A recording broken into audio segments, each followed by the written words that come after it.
अस्सलाम वालेकुम, welcome to my YouTube channel learning with G. So आज के इस लेक्चर में विजन यूनिवर्सिटी का कोर्स MGT 111 का टॉपिक नंबर 13 to 18 तक कवर करवाने वाली हूँ। सो अब लेटर रनिंग के चैनल को लाइक करें, सब्सक्राइब करें। So let's begin. अब इसका बेसिकली टाइटल है पब्लिक एंड प्राइवेट एडमिनिस्ट्रेशन। अब यहाँ पे जो था इसको बेसिकली ऑर्गेनाइजेशन, जो आपकी पब्लिक ऑर्गेनाइजेशन है वो गाइड कर रही हैं by the commitment to public services ideas के तौर पे। फर्दर वो डिफ्रेंशिएट कर रही हैं उनको फ्रॉम द प्राइवेट ऑर्गेनाइजेशन, मतलब गवर्नमेंट को प्राइवेट से डिफरेंट कर रही हैं। उसके अलावा जो था पब्लिक एडमिनिस्ट्रेशन को ये कंफ्यूज कर रही है with the business management and like उनके हिस्टोरिकल व्यूज़ की वजह से गवर्नमेंट को एमुलेट करना चाहिए बिजनेस एफिशिएंसीज के लिए। अब फर्दर यहाँ पे इसकी कुछ डिफरेंसेस के बारे में बात की गई। फर्स्ट ऑफ ऑल यहाँ बात की गई है कॉन्स्टिट्यूशंस के बारे में। सो अब आपके जो पब्लिक सेक्टर्स हैं, प्राइवेट सेक्टर्स हैं, उनके बारे में बात की, मतलब जो आपके पब्लिक सेक्टर्स हैं वो गवर्न करते हैं फेडरल कॉन्स्टिट्यूशंस को, लॉ ऑर्गेनाइज करते हैं जो कि अफेक्ट करता है आपके पब्लिक एडमिनिस्ट्रेशन पर। बट जो आपका प्राइवेट सेक्टर है वो नॉन कॉन्स्टिट्यूशन है, लीगल बाइंडिंग, मतलब उसकी हैं different in nature and the content. Secondly बात की गई है पब्लिक इंटरेस्ट के बारे में। सो पब्लिक इंटरेस्ट बेसिकली जो है इसमें पब्लिक सेक्टर जो है फोकस करते हैं प्रोवाइड करने पे सर्विसेज को, रेगुलेट करने पे behaviours for the public interest और कैटर करने में बॉर्डर स्कोप ऑफ सिटीजन्स को। प्राइवेट सेक्टर जो है उनका प्राइमरी कंसर्न होता है प्रॉफिट के साथ और सर्व करने में स्पेसिफिकली कस्टमर की नीड्स के साथ। थर्ड पे बात की गई है यहाँ पे एम्बिग्विटी की। सो अब जो पब्लिक सेक्टर्स हैं उनका गोल ये होता है कि वो लेस क्लियर, लेस क्वान्टिफाइबल चीज़ें दें, उसके अलावा स्पेंड करें, वो मतलब प्रोवाइड करने में सर्विसेज को देना, अपना प्रॉफिट मैक्सिमाइज करने से ज़्यादा वो मतलब सर्विसेज ज़्यादा प्रोवाइड करें। प्राइवेट सेक्टर जो है वो क्लियरली जो है वो प्रॉफिट मेजर करता है, वो प्रॉफिट के लिए ही काम करता है। फोर्थ पे बात की गई है प्लूरलिस्टिक डिसीजन मेकिंग के बारे में। सो यहाँ पे जो पब्लिक सेक्टर है उनका डिसीजन मेकिंग इन्वॉल्व करता है डाइवर्स ग्रुप्स का, मतलब कि डिफरेंट किस्म की डिमांड्स वेरी करती हैं, इसमें नीड्स और रिक्वायर करते हैं जो कि कंसेंसस को। प्राइवेट सेक्टर की बात कर ले तो जो डिसीजंस हैं वो स्ट्रेट फॉरवर्ड होते हैं और बेस करते हैं हम आपके मार्केट डिमांड्स के ऊपर। विजिबिलिटी देख लें। सो जो विजिबिलिटी है यहाँ पे पब्लिक सेक्टर जो बेसिकली मैनेज करते हैं, जो उनके मैनेजर्स हैं वो ऑपरेट करते हैं under the concern media security in the parliamentary democracies. और जो आपके प्राइवेट सेक्टर है वो लेस पब्लिक विजिबिलिटी रखते हैं, मैनेजर्स के लिए जो एक्शंस हैं वो नॉट वाइडली रिपोर्टेड होते हैं। उसके बाद बात की गई है यहाँ पे द मार्केट के बारे में। सो जो आपके पब्लिक सेक्टर्स हैं वो फेस नहीं करते सेम मार्केट चैलेंजेस को एज अ प्राइवेट सेक्टर, और उसके अलावा जो इनके प्राइसेस हैं वो डिटरमाइन करते हैं through their budgetary routines. Private sector जो है वो ऑपरेट करता है कॉम्पिटिटिव मार्केट्स को विद द प्राइस जो कि डिक्टेट करता है उनकी डिमांड और सप्लाई को। उसके बाद लास्ट में बात की गई लेस एफिशिएंट्स के बारे में। सो यहाँ पे जो पब्लिक सेक्टर्स हैं वो ऑफन क्रिटिसाइज करते हैं आपके लेस एफिशिएंट चीज़ों को, मतलब मैक्सिमाइज नहीं करते आउटपुट्स को और अवेलेबल सोर्सेज को। और जो प्राइवेट सेक्टर है वो एफिशिएंसी को एक की फोकस रखते हैं। उसके बाद पावर की बात की गई है यहाँ पे। सो पावर बेसिकली एक कॉन्सेप्ट है लाइक जो कि होल्ड करा है यूनिक पावर को, जैसे कि इसमें रेगुलेशन आते हैं, कोरियंस आता है, परसुएसिव आते हैं, लॉज आते हैं, जनरल एबिलिटीज आती हैं, सब चीज़ें इसमें डिस्कस की जाती हैं। चैप्टर नंबर 14 की बात कर लें हम फर्दर। सो इसमें बात की गई है ऑर्गेनाइजेशंस के बारे में। सब यहाँ पे जो ऑर्गेनाइजेशन रोल्स हैं वो स्पेसिफिकली पोजीशन जो कि असाइन की जाती हैं इंडिविजुअल्स को विद इन एन ऑर्गेनाइजेशन। उसके अलावा जो इफेक्टिव और उसकी जो कोऑपरेशन ऑर्गेनाइजेशन में वो अचीव करते हैं जब इंडिविजुअल्स अंडरस्टैंड करते हैं और फुलफिल करते हैं अपने रोल्स को। और इसमें जो रिक्वायरमेंट होती है किसी भी ऑर्गेनाइजेशन गोल में उसमें इंक्लूड होता है आपका क्लियर ऑब्जेक्टिव है, क्लियर आइडिया ड्यूटीज़ के लिए, एक्टिविटीज़ के लिए, और एक clear area of authority. Further यहाँ बात की गई है ऑर्गेनाइजिंग की। तो ऑर्गेनाइजिंग के यहाँ पे कुछ पॉइंट्स हैं लाइक फर्स्ट ऑफ ऑल जो है इसमें ऑर्गेनाइज जो है वो आपकी रेफर करती है इन सेंस के इसमें डिफरेंट किस्म के आपके स्टेप्स हैं। फर्स्ट ऑफ ऑल जो है क्लासिफिकेशन ऑफ एक्टिविटीज है, मतलब कि इसमें आप आइडेंटिफाई करते हो, क्लासीफाई करते हो एक्टिविटीज को जो कि बेस करते हैं आपके सिमिलरिटीज पे। सेकेंडली ग्रुप ऑफ एक्टिविटीज जो कि आपके सिमिलर ग्रुप की एक्टिविटीज को देखते हैं जिसमें आप अपने ऑब्जेक्टिव्स को अचीव करते हो। थर्डली जो है असाइनिंग अ मैनेजर, से इसमें आप असाइन करते हो एक मैनेजर को अपने ईच ग्रुप ऑफ एक्टिविटीज के साथ। कोऑर्डिनेशन देख लें तो इसमें कुछ एक्टिविटीज होती हैं जो कि हॉरिजॉन्टली और वर्टिकली आप परफॉर्म करते हो। उसके बाद बात की यहाँ पे ऑर्गेनाइजेशंस की।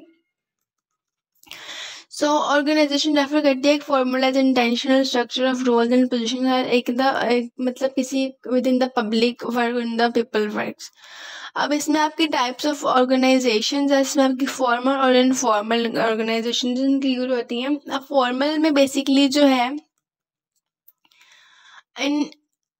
इंटेंशनल स्ट्रक्चर जो कि डिफाइन करता है आपके रोल्स और पोजीशंस को, जैसे कि आपकी लाइक हॉस्पिटल, स्कूल या वापडा की जो आपके स्पेसिफिक गोल्स हैं जो कि आप अचीव करते हो, ये चीज़ें इसमें ऐड होती हैं। इनफॉर्मल की बात कर लें तो इसमें network of personal and social relation होते हैं जो कि रिक्वायर होते हैं किसी भी, बेसिकली जो रिक्वायर नहीं होता किसी भी फॉर्मल ऑर्गेनाइजेशन, जिसमें आपकी लाइक इमरजेंस आते जैसे कि फ्रेंडशिप हो सकती है विद इन द ऑर्गेनाइजेशन। और उसके बाद बात की गई organisation level and span of management के बारे में। सो इन सेंस के जो है आपके ऑर्गेनाइजेशन लेवल्स हैं वो एग्जिस्ट करते हैं due to the limits on the numbers of individuals, और उसके अलावा जो है आपके मैनेजर्स की जो इफेक्टिवली सुपरविजन है उसके अकॉर्डिंग। और ये जो ऑर्गेनाइजेशन हैं ये स्पैन जो ऑर्गेनाइजेशन स्पैन से रेफर करते हैं नंबर ऑफ पीपल जो कि सुपरवाइज करते हैं, मतलब कि टिपिकली वो 7 to 10 पीपल जो कि आप एक जो मैनेजर है वो सुपरवाइज करता है। फैक्टर्स जो इसमें डिटरमिन करते हैं वो इफेक्टिव लाइक स्पैन इसमें इंक्लूड होते हैं आपकी डिफरेंस बिटवीन ट्रेनिंग, सबऑर्डिनेट्स के अलावा क्लियर डेलीगेशन ऑफ अथॉरिटी है, clarity of plan, the use of standards and rate of change, communication techniques हैं, amounts of personal contact needs आते हैं, उसके अलावा वेरिएशंस जो डिफरेंट लेवल्स के अकॉर्डिंग होती हैं वो आती है, इसमें पर्सनल एबिलिटीज़ आती है मैनेजर्स की, और नीड फॉर बैलेंस आता है इसमें। अब फर्दर यहाँ बात की गई है डिपार्टमेंट्स के बारे में। वेक्टर्स हो गया हमारे, इसमें डिपार्टमेंट्स की बात की है। तो डिपार्टमेंट बेसिकली ऐसा डिस्ट्रिक्ट एरिया या डिवीजन है या ब्रांच है किसी भी ऑर्गेनाइजेशन की जो कि एक मैनेजर्स के मतलब अथॉरिटीज उसके अंडर आती हैं। फर्दर है कि यहाँ पे सेकेंडली बात करें डिपार्टमेंटलाइजेशन के बारे में, जिसमें आपकी इन्वॉल्व होती हैं ग्रुपिंग करना एक्टिविटीज़ को, पीपल्स को इनटू द डिपार्टमेंट। और उसमें टाइप ऑफ डिपार्टमेंटाइजेशन में इंक्लूड आपके नंबर और आपका टाइम, फंक्शन, जियोग्राफी, प्रोडक्शन और कस्टम्स वगैरह इसमें इंक्लूड होते हैं। चैप्टर नंबर 15 को देख लो। यहाँ पे बात की गई है डिपार्टमेंटलाइजेशन के बारे में। मैं ऑलरेडी बता चुकी हूँ डिपार्टमेंटलाइजेशन का मतलब क्या है, जहाँ पे आपके जो एक एरिया या आपकी जो डिवीजन है ऑर्गेनाइजेशन में वो वर्क करती है लाइक एज एन अथॉरिटी जो कि परफॉर्म करती है डिफरेंट किस्म की स्पेसिफाइड एक्टिविटीज़ को। और जो डिपार्टमेंटलाइजेशन है इन्वॉल्व करता है ग्रुपिंग एक्टिविटीज़ को, टास्क जो कि बेस करते हैं डिफरेंट किस्म के बेसिस पे और सिमिलरिटीज़ पे। अब फर्दर यहाँ बात की गई है बेसिस ऑफ डिपार्टमेंटलाइजेशन के बारे में। So departmentalization by the same number, तो by the simple number. So इसमें जो है आप परफॉर्म करते हैं डिफरेंट किस्म के सिमिलर ड्यूटीज जो कि ग्रुप में होती हैं under the supervision of a manager. अब इसकी एग्जांपल जैसे कि आर्मीज आई अनस्किल्ड लेबर है जो कि कंस्ट्रक्शन कर रही है। उसके बाद सेकेंडली है डिपार्टमेंटाइजेशन बाय टाइम। सो इसमें बेसिकली बात की गई है कि इसमें एक्टिविटीज़ परफॉर्म करते हैं ग्रुप जो कि बेस करते हैं आपके टाइम पर, ऑपरेशनल लेवल्स पर, जिसमें आपके शिफ्ट वर्क आते हैं स्टील कंपनीज में। और इसके एडवांटेजेस ये हैं कि एक्सटेंड करता है आपके वर्किंग गोल्स को, बैटरी इक्विपमेंट यूटिलाइजेशन को। डिसएडवांटेजेस ये हैं कि इसमें लैक ऑफ सुपरविजन होती है और इंक्रीज होता है इसमें ओवर टाइम रेट्स इंक्रीज होते हैं। थर्डली बात की गई है बाय एंटरप्राइज फंक्शन, जिसमें फंक्शनल डिपार्टमेंटलाइजेशन आते हैं, मतलब कि इसमें ग्रुपिंग एक्टिविटीज आती हैं जो कि बेस करती हैं आपके लाइक जो कि बेस कर रही है आपकी पावर्स पर, लाइक मेंटेनिंग पावर्स आपकी। और फर्दर ये कि इसमें जो आपकी प्रोडक्शन और मार्केटिंग चीज़ें आती हैं लाइक मार्केटिंग फाइनेंस आता है। उसका जो एडवांटेज है वो ये है कि जो लॉजिकल रिफ्लेक्शन ऑफ फंक्शंस है वो आता है इसमें। उसके अलावा maintain powers of major function and simplifies training है, tight control on the top है। और डिसएडवांटेजेस में रिड्यूस करता है इसकी कोऑर्डिनेशन अमंग द फंक्शंस और slow adaption to a changing environment और लिमिट्स जो कि डेवलपमेंट मैनेजमेंट में वो इसमें ऐड होती हैं। उसके बाद अगर बायोजियोग्राफी देखें सो यहाँ पे जो जियोग्राफी के अकॉर्डिंग बताया गया है उसमें बात बेसिकली ये कर रहे हैं कि जो एक्टिविटीज़ हैं वो गिवन एरिया या टेरिटरी में किसी भी ग्रुप को असाइन की जाती हैं थ्रू अ मैनेजर। अब एडवांटेजेस इसके ये हैं कि ये एम्फेसाइज करती है आपके लोकल मार्केट्स को, इम्प्रूव करती है कोऑर्डिनेशन को और फेस टू फेस कम्युनिकेशन में। डिसएडवांटेज ये है कि प्रॉब्लम ऑफ कंट्रोल आती है, इसमें रिक्वायर होता है मोर ह्यूमन कैपिटल और इसमें जो मेंटेनेंस है वो डिफिकल्टली मेंटेन होती है। नेक्स्टली बात की गई है कस्टमर डिपार्टमेंटलाइजेशन के बारे में। सो अब इसमें जो ग्रुप एक्टिविटीज़ है वो बेस करते हैं आपके प्राइमरी इंटरेस्ट ऑफ कस्टमर के साथ। अब इसके अगर आप जैसे कि इसमें बैंकिंग सेक्टर्स आते हैं डिपार्टमेंट के साथ, जो कि एग्रीकल्चर बैंकिंग है या real estates, loans, institutional banking, ये सब चीज़ें इसमें आती हैं। एडवांटेजेस देख लें, सो इनकरेज करते हैं आपकी concentration on the customer needs और फोकस करते हैं कस्टमर सेटिस्फेक्शन पर, स्टाफ डेवलपमेंट पर, इन सब चीज़ों में इनका मेन फोकस होता है और आपकी एक्सपर्टीज़ पर। डिसएडवांटेजेस जो है इसमें कोऑर्डिनेशन डिफ़िकल्टीज आती हैं, एंड उसके बाद जो है इसमें अंडर यूटिलाइजेशन ऑफ फैसिलिटीज़ है और लेबर की बेसिकली जो कस्टम ग्रुप्स हैं उसकी भी काफ़ी ज़्यादा ड्रॉबैक्स हैं इसके। उसके बाद बात की गई है departments by products. So departments by product में बेसिकली एक्टिविटीज जो कि ग्रुप परफॉर्म करते हैं, जो कि बेस करते हैं आपकी प्रोडक्ट और प्रोडक्ट लाइंस पे। एग्जांपल जैसे कि सेपरेट डिपार्टमेंट फॉर सोप है, डिटर्जेंट्स है, टूथपेस्ट और मैन्युफैक्चरिंग फर्म है। अब इसके जो मैट्रिक्स ऑर्गेनाइजेशंस हैं, ओवरऑल जो यहाँ बात की गई मैट्रिक ऑर्गेनाइजेशंस के बारे में, तो इसमें 5 पॉइंट्स हैं। बेसिकली कॉम्बिनेशन है किसी भी फंक्शनल प्रोजेक्ट जो कि प्रोडक्ट को लाइक जो पैटर्न दे रहा है किसी भी सेम ऑर्गेनाइजेशन में। फर्स्ट ऑफ ऑल इसकी जो मैट्रिक्स है उसमें conflict between functional product managers है, फिर secondly conflict of rules and ambiguity है, फिर imbalance of authority and power है, फोर्थ पर increase administrative cost due to the putting everything in writing, ये आ जाता है। उसके बाद फिफ्थ है आपका टाइम कंज्यूमिंग मीटिंग्स, ये सब चीज़ें इसमें आपकी ऐड हो जाती हैं।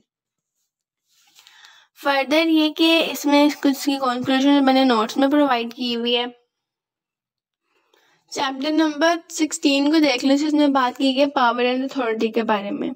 सो अथॉरिटी बेसिकली जो है फोर्स ऑफ अचीविंग, जो कि डिजायर आउटकम्स को अचीव करने के लिए यूज करते हुए इन द फॉर्मल हायरार्की और रिपोर्ट करने में रिलेशनशिप्स को। और फर्दर ये कि एक वेस्टेड चीज़ है, like it is a wasted in organisation positions not personalities, okay. और सेकेंडली जो है पावर की बात की गई, मतलब जो एबिलिटी इन्फ्लुएंस करने की लोगों को अपने मॉडिफाइड बिहेवियर के साथ या अचीव करने में स्टेटेड ऑब्जेक्टिव को, वो इसमें यूज होता है। सेकेंडली कि इसमें राइट टू एक्सरसाइज डायरेक्शंस हैं, डिस्क्रिएशंस हैं, उसके अलावा इसमें मेक करना डिसीजन जो कि अफेक्ट करते हैं अदर मतलब लोगों को अफेक्ट करते हैं। अब यहाँ पे बात की गई लाइन एंड स्टाफ कॉन्सेप्ट के बारे में। So line and staff concept like इसमें लाइन फंक्शन जो कि डायरेक्टली इम्पैक्ट करता है अकॉम्प्लिशमेंट को आपके ऑर्गेनाइजेशन ऑब्जेक्टिव, जैसे कि इसमें पुलिस कंट्रोलिंग आती है।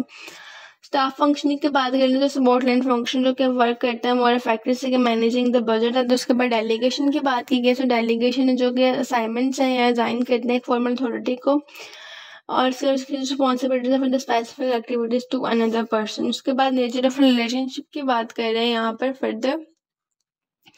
सो अब इसमें जो डेलीगेटेड राइट्स हैं जो कि बेसिकली कंट्रोल कर रहे हैं, नेचर ऑफ रिलेशनशिप में बेसिकली आता है आपका स्केलर प्रिंसिपल्स आते हैं जो कि क्लियरली लाइन ऑफ अथॉरिटी के साथ यूज होता है। इसमें द क्लियर रिस्पॉन्सिबिलिटीज होती हैं डिसीजन मेकिंग के लिए, और इफेक्टिव ऑर्गेनाइजेशन कम्युनिकेशंस भी इसमें आती हैं। फंक्शन अथॉरिटी की बात कर लें, सो ये डेलीगेटेड होते हैं right to control the specified purpose, practices और पॉलिसीज जो कि रिलेट करती हैं आपकी एक्टिविटीज को within the other departments. उसके बाद बात की गई है यहाँ पर डिसेंट्रलाइजेशन ऑफ अथॉरिटीज के बारे में। So decentralization of authorities like if we can say, so जो टेंडेंसी है किसी भी चीज़ को डिस्प्रेस करने की डिसीजन मेकिंग अथॉरिटी में, इसको ऑर्गेनाइज स्ट्रक्चर में बेसिकली उस टेंडेंसी को डिसेंट्रलाइजेशन ऑफ अथॉरिटी कह रहे हैं। सेकेंडली ये कि सेंट्रलाइजेशन और डिसेंट्रलाइजेशन बेसिकली एग्जिस्ट करती है कॉन्टिन्यूम, मतलब कि कॉन्टिन्यूली ये साथ साथ चलती है। उसके अलावा डिफरेंट काइंड सेंट्रलाइजेशन जैसे कि परफॉर्मेंसेज हैं, डिपार्टमेंटल या मैनेजमेंट्स हैं। अब बेनिफिट्स ऑफ स्टाफ अगर देख लें, सो इसमें जो स्टाफ है वो एडवाइस बेसिकली जो स्टाफ एडवाइस है वो क्रिटिकल होती है डिसीजन रिक्वायरिंग एक्सपर्ट नॉलेज में, और उसके अलावा जो है स्पेशलिस्ट जो है वो बेसिकली एनालाइज करते हैं, प्रोवाइड करते हैं एडवाइस को। और सेकेंडली जो लिमिटेशंस टू स्टाफ है उसको देख लें, सो अब इसमें डेंजर होता है अंडरमाइनिंग करने का लाइन अथॉरिटी को, और secondly lake of staff responsibilities होती है इम्प्लीटेशंस में, और थर्डली ये कि इसमें जो वैक्यूम है लाइक थिंकिंग है ना, वैक्यूम है मतलब जो स्टाफ है वो इम्प्लीमेंट नहीं करता कुछ चीज़ों पर। फर्दर यहाँ पे जो मैं ऑलरेडी बता चुकी हूँ डिसेंट्रलाइजेशन ऑफ अथॉरिटी के बारे में, सब चीज़ें इसमें दोबारा से डिस्कस की गई हैं। उसके अलावा इसकी कुछ काइंड्स बताई गई हैं, centralisation of performances department, centralisation और मैनेजमेंट एस्पेक्ट्स वगैरह के बारे में डिस्कस किया गया। कुछ कॉन्सेप्ट दिए गए इसमें लाइन फंक्शन के, स्टेट फंक्शन के, बेसिकली डेफिनेशंस के तौर पे यूज़ किए जाते हैं। अब इसके बाद चैप्टर नंबर 17 देख लें, तो डेलीगेशन ऑफ अथॉरिटी के बारे में यहाँ डिस्कस किया गया। अब बेसिकली जो अथॉरिटी ऑफ किस तरीके से डेलीगेटेड है, सो इसमें डिटर्मिनिंग रिजल्ट है, असाइनिंग टास्क आते हैं आपके, उसके अलावा अब डेलीगेटिंग अथॉरिटीज आती हैं, रिस्पॉन्सिबिलिटीज आते हैं, जैसे कि डिफाइन करना है डिफरेंट किस्म के आपके टास्क फॉर ईच पोजीशन, उसके बाद एलोकेट करना टास्क एक्टिविटीज को ईच पोजीशन के लिए, ग्रांट करना अथॉरिटीज को, कंप्लीशन करना असाइनिंग टास्क, और उसके अलावा होल्ड करना personal position accountable for the task completion. अब आर्ट ऑफ डेलीगेशन की बात कर लें further, so art of delegation in sense के जो इफेक्टिव डेलीगेशन जो फेस कर डिफरेंट किस्म के चैलेंजेस को due to their personal attitude, उसके की फैक्टर्स आते हैं, जिसमें फर्स्ट ऑफ ऑल आपका रिसेप्टिवनेस, मतलब जो विलिंगनेस है किसी भी किस्म के सबऑर्डिनेट गेन करने की जो कि डिसीजन मेकिंग में यूज होता है। उसके बाद जो है willingness to let go, manager जो है वो रेजिस्ट करते हैं गिविंग अप करने पर डिसीजंस को जो कि उन्होंने लोअर लेवल्स के लिए बनाए होते हैं। उसके अलावा लेटिंग अदर मेक्स मिस्टेक्स, मतलब एक्सेप्टेंस करना दूसरों की मिस्टेक्स को, जो कि लर्निंग अपॉर्चुनिटीज में काफ़ी इंपॉर्टेंट है। उसके बाद लास्ट ईयर ट्रस्ट सबऑर्डिनेट, मतलब एसेंशियल इफेक्टिव डेलीगेशंस में। फर्दर यहाँ बात की गई है guide to overcoming weak delegations के बारे में। यहाँ पे भी कुछ पॉइंट्स है। फर्स्ट ऑफ ऑल है डिफाइन असेसमेंट, असाइनमेंट के बारे में जो क्लियरली डिफाइन करना है आपके टास्क को, डेलीगेट करें अथॉरिटीज को in the line with the expected result. Secondly बात की गई सिलेक्ट सूटेबल इंडिविजुअल को, जो कि चूज करें पीपल्स को with the right skills for the job. Maintain करना कम्युनिकेशन का, मतलब जो कम्युनिकेशन है वो ओपन रहे फॉर द इफेक्टिव कोलैबोरेशन, और एस्टैब्लिश कंट्रोल जो है वो सेट करते हैं standard of work to ensure करने के लिए प्रॉपर कंट्रोल, और रिवॉर्ड इफेक्टिव डेलीगेशन जो है वो रिकॉग्नाइज करते हैं रिवॉर्ड देख साइकिल रिजम्पशंस के लिए अथॉरिटी में।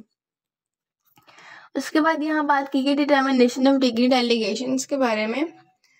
अब यहाँ पे बेसिकली जो बात कर रहे हैं वो ये कि जो फैक्टर्स, इसमें कुछ फैक्टर्स है, कॉस्ट ऑफ डिसीजन है, डिज़ायर फॉर यूनिफॉर्मिटी है, साइज एंड कैरेक्टर ऑर्गेनाइजेशंस है। इसके कुछ पॉइंट्स हैं, इनको यहाँ पे डिस्कस किया गया है डिटेल से।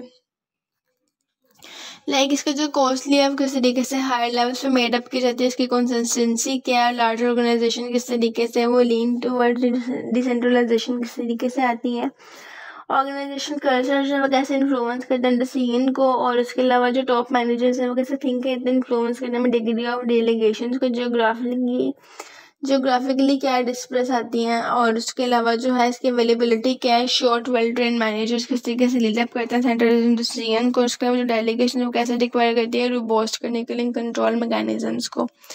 कोऑर्डिनेशंस की बात कर लें लास्ट पर। कोऑर्डिनेशंस यहाँ पे जो डिस्कस की गई हैं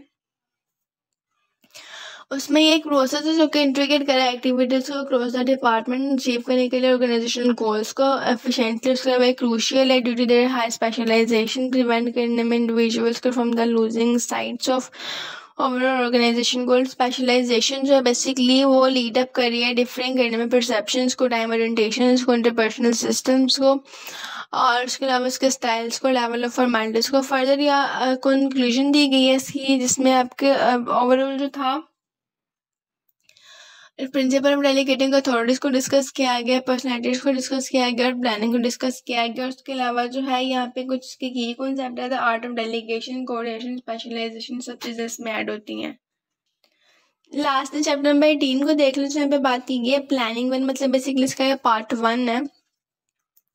यहाँ पे बात कर रहे हैं इंपॉर्टेंस ऑफ प्लानिंग। किसी प्लानिंग जो बेसिकली वो क्रिटिकल है किसी भी ऑर्गेनाइजेशन में अचीव करने के लिए गोल्स और ऑब्जेक्टिव का। फर्दर ये कि विदाउट प्लानिंग ऑर्गेनाइजेशन जो है वो लेक ऑफ डायरेक्शन और स्ट्रगल की वजह से भी फेल हो जाती है। अब फर्दर यहाँ पे बात की गई डेफिनेशन ऑफ प्लानिंग के, मतलब अब यहाँ पे डिराइव बेसिकली ये फ्रेंच वर्ड है प्रीवनांसन, जिसका मतलब है लुक अहेड। अब यहाँ पे जो था पिफनर और प्रीथस ने डिफाइन किया था प्लानिंग का रैशनल प्रोसेस जो कि कैरेक्टराइज करता था आपकी ह्यूमन बिहेवियर्स को। और फर्दर यहाँ पे टिम कॉक ने डिस्क्राइब किया प्लानिंग को एज एन ऑर्गेनाइज अटेम्प्ट जो कि एंटिसिपेट कर रहा है रैशनल चीज़ों को। और बेसिकली यहाँ पे कुछ डेफिनेशन जो कि साइमन ने दी है, स्मिथबर्ग ने दी है, थॉमस ने दी है, कुछ इसकी डेफिनेशन यहाँ पे प्रोवाइड की गई। उसके बाद लेवल्स की बात कर लें, यहाँ पे बात की गई national level, provincial level, organisational level, department level, और यूनिट लेवल, और personal level, professional private plans में आता है ये। उसके अलावा 4 मेजर एस्पेक्ट्स ऑफ प्लानिंग है। फर्स्ट ऑफ ऑल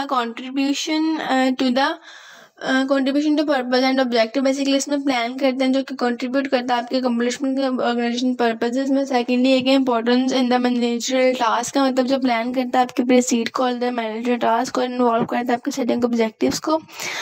और परविजन्स की बात करने से उसमें प्लानिंग एक फंक्शन है जो कि और मैनेजर्स के लिए होता है, मतलब जिसमें आप अचीव करते हैं एग्जीक्यूटिव को from the first level supervision. और एफिशिएंसी वर्सेस इफेक्टिवनेस की बात करें तो उसमें प्लान जो एफिशिएंट होते हैं इफ़ द वे अगर उन्हें अचीव किया जाए, उनके जो पर्पस है वो मिनिमल कॉस्ट है और इफेक्टिवली जो है वो फुलफिल करें अपने गोल्स को। फर्दर यहाँ पे वो बात कर रहे हैं plan as a foundational management. So here it is like इसमें आपको आ सकता है कुछ पॉइंट जैसे कि इसमें प्लानिंग के ऑब्जेक्टिव क्या है, उसके अलावा डिटरमिन ऑर्गेनाइजेशन स्ट्रक्चर क्या है, सेलेक्टेड सूटेबल इंडिविजुअल्स और लीडिंग जो इफेक्टिवली लीड करें, मतलब इस तरीके से एक प्रॉपर प्लान चलाना। रिलेशनशिप जो है बेसिकली प्लान और कंट्रोलिंग का वो इस तरीके से कि वो सपोर्ट करते हैं एक दूसरे को। और उसके अलावा ये जो प्लान है सेट करता है ऑब्जेक्टिव्स को किस तरीके से वो अचीव करते हैं, उनके इन्फ्लुएंस करते हैं ऑर्गेनाइजेशन स्ट्रक्चर्स को, पर्सनल सिलेक्शन को, लीडरशिप स्टाइल्स को, कंट्रोल स्टैंडर्ड्स वगैरह को। अब टाइप्स ऑफ प्लान जो है इसमें भी कुछ टाइप्स ऑफ प्लान है। फर्स्ट ऑफ ऑल जो डिस्कस किया गया यहाँ पे वो है purpose of mission, like purpose और मिशन जो कि आइडेंटिफाई करता है आपके बेसिक टास्क और गोल्स वगैरह को। सेकेंडली बात की गई है ऑब्जेक्टिव और गोल्स रिप्रेजेंटेशंस के बारे में, मतलब कि जो आपके रिप्रेजेंट्स है जो कि एंड पॉइंट देता है आपके प्लानिंग में और आउटलाइन करते हैं एम्स ऑफ एक्टिविटीज़ को। उसके बाद बात की है स्ट्रेटजीज के, मतलब जो ग्रैंड प्लान जो कि फॉर्मुलेट करते हैं लॉन्ग टर्म ऑब्जेक्टिव्स को जो कि कंसीडर करें आपकी पोटेंशियल ऑपोजिशन को। पॉलिसीज हैं जो कि आपकी जनरल गाइडिंग डिसीजन मेकिंग में यूज होते हैं with in the specified area. और जो प्रोसीजर्स हैं वो प्लान करते हैं, मतलब डिटेल करता है रिक्वायरिंग मेथड्स को फॉर हैंडलिंग फ्यूचर एक्टिविटीज़ को। और लास्ट में बात की गई है रूल्स की, जो कि स्पेसिफाइड करता है आपके एक्शंस को, नॉन एक्शंस को, जो कि अलाउ करता है आपकी डिस्क्रिएशंस को। उसके जो कंक्लूजन है बेसिकली प्लान करते हैं फाउंडेशनल एक्टिविटीज जो कि क्रूशियल है आपके ऑर्गेनाइजेशन एक्स में। अब बेसिकली ये कि आपके जो मिड्स थे वो कंप्लीट कर दिए मिड्स के, और साथ में इसके जो थे हैंड आउट्स भी प्रोवाइड कर देंगे आने वाली वीडियोज़ के लिए अपडेटेड रहे, ताकि और चैनल को लाइक एंड सब्सक्राइब ताकि आपको आने वाली वीडियोज़ मिलती रहे। थैंक